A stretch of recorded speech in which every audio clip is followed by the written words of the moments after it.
You're listening to the Cricket Podcast.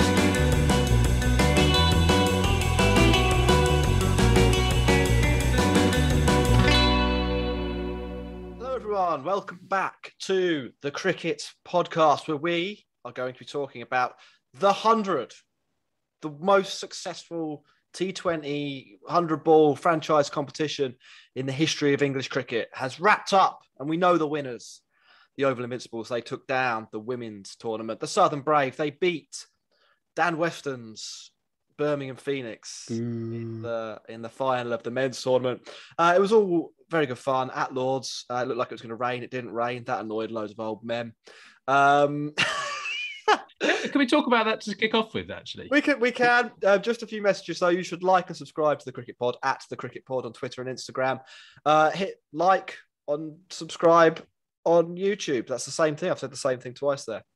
It's all right. Doesn't matter. You get the picture. Tell them again. Patreon.com/the Cricket Pod for exclusive and early content. And we're sponsored by Woodstock Cricket. Grumpy old men, Ross. Grumpy old men. Well, in particular, one person rhymes with Ticket Fadger on Twitter. I don't understand I completely get if someone is against a tournament. I completely get if someone is against something and is just like, you know what, actually is it? But this was a big spectacle, right? This is like the big thing where the ECB are kind of, Jack, you got your hand up? I just want an example. What tournaments are you against? Me? Yeah. I'm. What am I against? God, that's a good question. That's what I mean. I mean, like, how can you be against a tournament? I mean, I understand if you're like, I'm not so sure about the World Cup being held in Qatar. Like, I've got some moral issues with that. That I understand. I don't really understand how you can. What about Novak Djokovic's tennis tournament at the height of COVID? That was a bad. These are good examples of tournaments you can be against. Like, you know, the cricketing board in England deciding that they want to run a tournament that actually makes money. Yeah, I mean, it's not really in the same league. Yes, it's not. You're not sitting there going, what are the lists? I'm against the dogfighting championships and the 100. It's just, it's not really annual bullfight. That's a good one. Yeah. Bullfighting as well. Bullfighting. I tell you what's absolutely disgusting: gladiatorial combat, fights to the death. Not interested in them, and cricket played in the format of the 100. Yeah, like, I just didn't get, like, so it came out on Twitter and was just, we shouldn't really be targeting someone because it's not very fair because he doesn't have a voice on here, but it just generally came out was just like, I hope it gets rained off and the whole day is ruined for everyone. It's just like it's like you're 6 years old going, I hope your birthday party's cancelled. It was just like, what is going on? Like, you're a fully grown adult, you're like 35 or whatever you are. Like, really? Like, maybe he was hacked. Yeah, well, he definitely wasn't happy. He's just an idiot. But I thought, like as we said, we'll come on to it. I genuinely thought the 100 this weekend, the eliminator and the finale, the final, I thought it was really good. I really enjoyed it. I watched both of them. I thought it was great. Right. Should we talk about the cricket and then we can talk about whether the tournament was a success or not? Because that's kind of like the talking point of the 100. It's so far in this country anyway. It's been as much about whether it worked. Yeah. Or not, you know, as it has been about the cricket. But let's talk about the cricket first, because that is the most important thing. Ross, you were at the eliminator. We should probably start there. In fact, no, what were our predictions? We said Oval Invincibles to overcome the Southern Brave in the women's, and we said Trent Rockets to overcome the Southern Brave in the men's. What actually happened? So we called it right into the Oval Invincibles and the women. They duly dismissed Birmingham Phoenix. Unfortunately, we didn't get the other one right because Southern Braves bowling lineup decided to turn up and was unbelievably good. Let's start with the women. Birmingham Phoenix, as we mentioned, is Dan Weston's team, our beloved Dan Weston. And it was quite unfortunate for them because they had Verma go home because I'm guessing there's an India test match they're playing against Australia. Is that what they're going? Or they're going some kind of tour? Going to Australia, I think.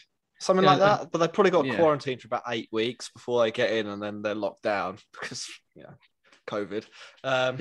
So and that was a huge loss. So you could see it in the kind of the Birmingham lineup. Like, they just needed that one more batter. Like, they were kind of within like a run of ball, and they just unfortunately ran out of kind of batting talent. And sure, maybe both their openers could have got more than a combined total of 0, maybe, and that would have helped. Good enough for England. Yeah, that is good enough for It England. is, yeah. But that's again, that's called productivity, Ross. But Oval Invincibles were absolutely brilliant. They were like phenomenal. There was such a good performance from them. I think that they were stuck into bat. They kind of got the score they needed to. But Cap was good. It wasn't explosive. I was sitting kind of in line with the bowlers, in line with one of the ends, so kind of sitting at kind of square leg or point near the member section, Max, that you will know fondly. Mm-hmm. And yeah, it was just a bit. I said it was a bit disappointing in terms of everyone was trying to play very traditional cricket shots and trying to show that they were really good at cricket when they should have just been clearing the front leg and smashing it over the boundary, because the boundary was just off of the square as well. And Max, as we all know, at the Oval, it is a deck to bat on. And it's quick. You say this, but I don't know basically if it was a big square. Yeah, I don't know if it was a deck to bat on. No, but it normally is, right? And this is what I've kind of questioned throughout the whole of the 100. All of the pitches have been a little bit. They haven't been true fast flat decks, have they? They've been a bit slow, and so all I was thinking was, come on, just would you smack it? Would you smack it? And then nobody smacked it, even in the men's game, really. No, what we should blame for that? What? Global warming. It's rained way too much. Didn't used to rain like this. It's ruined the 100. But I think it was a good performance. I think the bowling lineup, as I said, from the Oval Invincibles was absolutely great. And then in the men's game, it was a bit of a blowout, basically, wasn't it? Yeah, George Garton, who I had the pleasure of playing with many moons ago, was unplayable. Told us that before. No, yeah. So what people did really like was I was sat next to Chris Brightwell in the stand, and he's a left armour and was in the same team, and obviously George Garton and him were starting at relatively similar levels. Brightwell's career's gone like this, and Chris Garton has just got an IPL contract. So, he really enjoyed that ribbing. But he was brilliant, absolutely left armour. He was supported really well by Craig Overton, and then bringing on Tamar Mills as first change was kind of almost unfair. Like it was kind of game over. And ultimately, because Southern Brave was so clinical, it was actually a pretty dreadful game to watch. So, there you go. Yes. Yeah. Yeah, no, I think that's a pretty good summation, which meant the two finals were Southern Brave v Oval Invincibles in the women's. We called that as the final, and we said Oval Invincibles would take it down. And then Southern Brave v Birmingham Phoenix in the men's. We predicted Birmingham Phoenix as the men's winners. That was a heart overhead pick, wasn't it? Yeah. One of the games was a lot better than the other one. I think the women's game, was an actual contest. Do you want to run us through what happened there, Ross? Yeah, well, in the women's game, I think we need to chalk this one down to a bit of momentum. Jack, you've talked about before how you don't really believe in momentum in cricket. I actually think it does play a big difference. And Oval Invincibles playing the night before, I think they took that confidence and took that momentum into the game, and they smashed Southern Brave to bits. Oval batted well, strike rates of 90 and 86 at 3 and 4 or 2 and 3. 2 and 3 actually settled the nerves down for them. And I know that kind of a score around 120 is always going to be competitive in the women's side in this tournament. I think the average score was around 125 maybe. And then Capsy and Villiers came in and all had strike rates of over 180. They set the platform and then smashed it. It was really good. Is it Marizani, I think. Marizani Cap. I've heard people say it about 9 different ways, like Dani van Niekerk. I've heard Van Niekerk and Dane and Dani. Yeah. So, we're probably blowing the pronunciation there, and we apologise for that. But she was blame the only Peterson. Blame Kevin Peterson. Yeah, she was absolutely brilliant in both in the eliminator and this. But to take I think she bowled 9 for 4. Or 4 for 9, whichever way you'd like to read the figures. And then 26 off 14. Incredible big game performance. And ultimately that won them the game. They were the top 3 of Southern Brave were dismissed for 0. It was amazing. Yeah. I think was it 14 for 6 they were. Off of 36 deliveries. So you're not going to do too well in a 100-ball format if you're 14 for 6. Are you? Proverbial mountain to climb. It's like being 6-0 down at half time, isn't it? We did say on our preview when we talked about it last that Southern Brave had only lost one game I think to Welsh Fire bizarrely, who were, I think the bottom, the wooden spoon holders in the tournament up to that point. So it's a pretty big comeback for Oval Invincibles against the momentum, I would argue. But Ross has got his own thoughts on that. But that's the nature of momentum, isn't it? Because you can interpret something that isn't real. Whichever way you want, can't you? You can be like, well, Oval Invincibles, their bus averaged slightly had a slightly higher speed on the way to the game, so they in the literal sense in that case actually had more momentum heading into the final. Well, but let's not get caught up in the semantics of that. Well deserved for Oval Invincibles. Really, really good team. I said it was the better of the two games. I got that confused because it was the other one that was the better of the two games, but it was in terms of like clinical performances in finals. You don't really get more clinical than absolutely putting the other team out of their misery, like 8 balls into their innings. Do you? Yeah, I'm not sure. Like I've seen a worse performance in a final before from a team, but this could just be because they were so good. And Max, you're obviously an Oval Invincibles fan. Yep. But they have the best bowling lineup in the tournament, right? The mix of actions is really important in short format cricket. They had a good variation in pace. They've got the fastest bowler in the tournament in Ishmael. Tash Farrant was brilliant, and they've got good spin options as well. It was just a good all round team, and yeah, they came together at the right time. So congratulations to Oval Invincibles. Then in the big dance, the big dance for the men. Birmingham Phoenix taking on the Southern Brave. It didn't go the way we wanted it to go. It didn't. Did it, Ross? Southern Brave, it turns out, are a very good 100 side. Do you want to talk us through really briefly what happened? Yeah, so Southern Brave they lost the toss, and I don't know if you saw this, but Moeen Ali tried to, I think originally fell down a gap, but he'd lost the toss and got to flick it up again and won the toss. Do you see that? No, I didn't know. I didn't see that happen. This is why you have to have the toss on the pitch, mate. You can't have it in a random structure. Birmingham Phoenix won the toss. Moeen Ali stuck them in, which I think is, as much as there is a benefit in shorter format cricket to chasing, I think in a final I'd go on the side of hitting runs at the start. But so, do you know that isn't necessarily true? In so looking at bilateral series here. Generally speaking, there is an advantage to chasing. However, in tournaments, that advantage disappears. And I think in the later rounds of tournaments, there's an advantage to posting a score, either because people get nervous or because the quality of bowling is better. I'm not really sure exactly why, but there's an observable difference when there is, quote unquote, more pressure on a team. Right. That runs on the board actually do seem to be a benefit. But carry on. Oh, good, nice. I like it when I've got a nice little assumption on. I'd rather have runs on the board, and you turn up and be like, "Oh, look at these figures," and they back you up. Thank you very much. But yeah, Southern Braves innings. Paul Sterling, what an absolute hero, doing it for all of us. Like the guy's absolutely fantastic. Hit 6 sixes in his innings. And this is a guy who's opened the batting for Ireland, played a load of different kind of innings throughout his career. Was opening the batting for Middlesex and obviously playing at Lords. And playing at playing at the ground that he's played at for so long, actually probably works in his favour. And he's not one to get overawed, right? He struck at 170, and it was the match-winning innings, I thought. Adam Milne, pretty bloody good with the ball, isn't he? I can't believe Tim Southey's been picked over him. And I also thought that Moeen Ali got a couple of his calls wrong on the bowling lineup. Kind of fed Ross Whiteley quite nicely, I think. Probably shouldn't have bowled Pat Brown and Pennington when he did. He bowled himself a bit more. This is what I thought. I thought Livingston and him probably should have had some more balls. I think not courage wise, delivery wise. It was a little bit disappointing on that front. And then on the Phoenix innings, well, it looked like it was going to be a Livingston masterclass. The guy came out, was a freak from ball one, but he got complacent, ran himself out. With a good bit of fielding from Tim David, quite a lucky. Surrey legend, Tim David. And James Vince actually captained really well. I thought they had a good bowling lineup, made the right changes. And I thought even with the onslaught of Livingston, it was a strong win from them.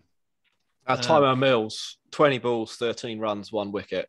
When you're defending 168, that's no. I guess that is true. But it's still It's still a pretty decent performance, that defending that score. Certainly useful. Yeah, I thought that probably on balance, in that game, Southern Brave looked like the best team. I know it's a small sample size, the smallest sample size that you could possibly have, actually.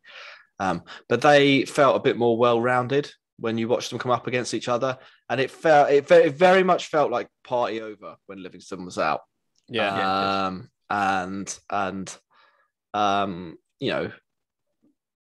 is indicative of a side that's maybe putting too many eggs in one basket there. You can't. I know you can't like divide out his talent among other players, but I did think they were a little bit unlucky, right? So that their lineup has been based upon Schmid and Finn Allen at the top of the order. And losing Allen is actually quite a big blow. As we know, he's an intent machine. And I think actually that start, they needed to have a good start, and they just didn't have a good start. I think they might have been on like 2 runs from 10 balls or something. It was a really, really good start from Southern Brave. Put a load of pressure on the 19-year-old Smoody and threw his wicket away. And I think if you have that lineup at the start with Allen and Schmid, it might not go that way. And that's where I think it happens in all franchise competitions, right? International cricket normally takes precedent, and you lose a player. Just a bit gutting for someone like Finn Allen, who is so young, to miss out on opportunity to win a trophy, but it happens, doesn't it? Yep, it does. 168 is a pretty good score as well. I don't think anyone chased, apart from maybe Birmingham Phoenix, they did manage they chased down a lot against Oval Invincibles at the Oval. But I don't think it was 168, so that might have had to be a record chase in the 100 so far. I don't know. What do you reckon 168 is in T20? 200? Probably. Yeah. It's hard to say exactly, isn't it? But 20 more balls with 5 wickets in hand. You'd expect to get 32 off those, I'd have thought. So it's probably in the ballpark of 200, isn't it? Yeah, when you get 200, you have a strong start, don't you? You have a strong start, and it going to go through. You need to have a pretty good score. 200 normally. You don't see it chased very often. No. Right. So well done to Southern Brave and the other one. Slightly more abstractly, then, Max, did you think the tournament was good? Good for cricket. I thought on the women's side, 100%. Can't say anything other than it was good, I'd say, in terms of the platform, getting the crowds down and getting people actually watching women's cricket, having people the players themselves who haven't necessarily played in front of crowds that big before being exposed to that kind of atmosphere. I think that can only be a good thing. And I think one of the great things actually about the women's competition, not even the competitiveness of some of the teams and people giving themselves a platform, but actually some of the individual moments of brilliance, I think are just as important as anything else, because you can just shove them in people's faces when they start complaining about the standard. Come and I say, they can't field, blah, blah, blah. Well, have a look at that fucking catch that was the best catch out of anyone in the entire competition, And I think those sorts of things have been really positive. So that's been great, I would say. The men's side is probably less clear cut for me. I think the cricket hasn't been that great. It's felt not necessarily better than the Blast, but we should probably remember that there's been quite a few COVID dropouts and that kind of thing. So I expect it will improve next time. And there have, again, still been some ridiculous performances. I think it's been very good for Liam Livingstone. I think that's for sure. I reckon he'll be in the England side on the back of this. But I haven't actually been down, so I don't know how the whole format has played out in terms of watching cricket live. But from watching it on TV, I just think there's a few things where they've tried a little too hard to go into the nuance of making it easier to understand, that when you consider the concept of actually trying to get people into cricket, it doesn't translate very well. So, I'm thinking green always being the batting side colour and pink always being the bowling side colour on the screen. 2 of the teams wear green. So that actually is really confusing sometimes. I hadn't even noticed that as a thing. You got hiding the wickets in the bottom right corner under the number of balls bowled. You sort of like actually in cricket, wickets are probably the second most important commodity. Yours is a UX issue rather than the hundreds issue. Well, but it's like it's built into sort of the concept of. Well, you do all the graphic design for this, don't you? For this podcast, maybe you should. Maybe I'm coming at it from a professional point of view, I suppose. Yeah. Do some templates for the 100. Yeah, I think the general send them over. Yeah, but I mean, the general point I'm trying to make is that, like, I understand where they're going with the graphic design and trying to, make it clear what's going on. But actually, if you come at it from the point of view of we want people to get into cricket and like cricket, when they to another game of cricket, it's not doesn't translate that well. And like when you've got the main thing is how many balls are left and how many runs are left to get, you kind of lose the context of the game in it, because you've got, like, if a team needs 50 to win from 25 balls and they're on 150 from 75, like, okay, they're going really well and they're probably on top. If they need 50 from 25 and they're 75 from 75, they totally fucked it. But they don't really show like the score and like the context of the game so much with the graphics and those things. So that's the main thing I want to see. Like, think about it more about how you're trying to get. But they do that for normal cricket. They still count up in chases. That doesn't make sense. Ross, if you could change something for next year, what would you change? I'd scrap the local rivalry game. I don't like that. No, I didn't like that at all. It's just unfair. The big rivalry between Southern and Wales. Yeah, I'm just. It didn't really that's a little forced, isn't it? Yeah, and I'd replace it with a semi-final. That's what I think I was missing. I liked the eliminator, but actually I like the IPL setup a little bit better. I think that'd be where you get your extra game from. I feel like playoffs in general are good. People associate the playoffs with something exciting. I would rebrand the whole thing as the playoffs, not the eliminator, and have like Thursday, Friday, Saturday as the days. And then you could do first v second. You could do the full IPL thing, couldn't you? I just think it'd be better. I think the consequence is there, right? And the people wanting to get into it is a little bit better. And I just think that even the condensed bit, like every game matters then. Like the IPL struggles a little bit when it gets to the middle bit where it kind of just goes through the start. Like it's when everyone kind of catches up because people get bored for a bit, and then it gets to the consequence bit. On the flip side of that, go on, Max. Yeah, I was going to say, on the concept of every game matters, I'd quite like to see a kind of a combined men and women's table trophy, or final, or some sort of way of like combining the records of both the men's and women's sides for each franchise, just to jazz that up a bit, because then suddenly dead rubbers can become a little bit more important on either side. Maybe, yeah, I can see that kind of working. On the local rivalries, I think they've been quite good for places where there actually is a rivalry, like the northern one. Seems like people care, and the one in London, it's just the Roses match, and that's Middlesex, but people actually do care about those, and that's two good ways to get people into it. I do think the other one, the Midlands one, I don't know, maybe people in Nottingham hate people in Birmingham. I didn't know that, but it's possible. Maybe people in Hampshire do hate people in Wales. I don't know. My experience of Nottingham is that they hate other people in Nottingham. So it's not something good. Maybe the answer is to put two teams in Nottingham. Bunch of rats in a sack. Let's put all the teams in Nottingham. I think we should just have 8. I think we should have 8 London teams. London teams. Where would you play all the games?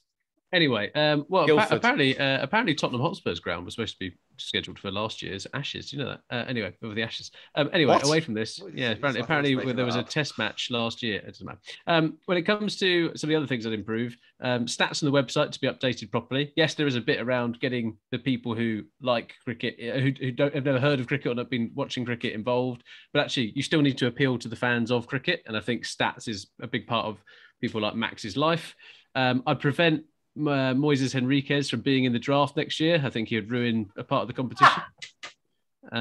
Family zones are probably a good idea. I think there should be a bit where you're guaranteed to have like a children's and family section, rather than telling everyone they're not allowed to drink. It doesn't really I think the grounds need to make money and all that kind of stuff. People are going to drink. It's just the culture of England. But also counter to that, can we shoot streakers on site? No. They're funny. I think. Like Are Mate, they? cricket can be really boring. Sometimes a streaker is the Are they best thing funny? that happens all day. Yeah. Come on. They might not. Shoot them on site with paintballs. That could be fun. Jarvo 69, probably the best thing that happened that day at Lords, wasn't it? Yeah, Was that actually the really exciting day? I can't remember. No.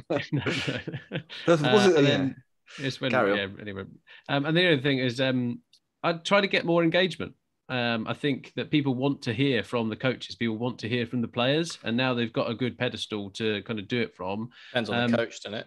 Well, I think they should be either talking to mid-game. I think that'd be quite an interesting thing to do. They do it in something like the IPL. They do it in the Big Bash. I think it's always quite good to get that insight.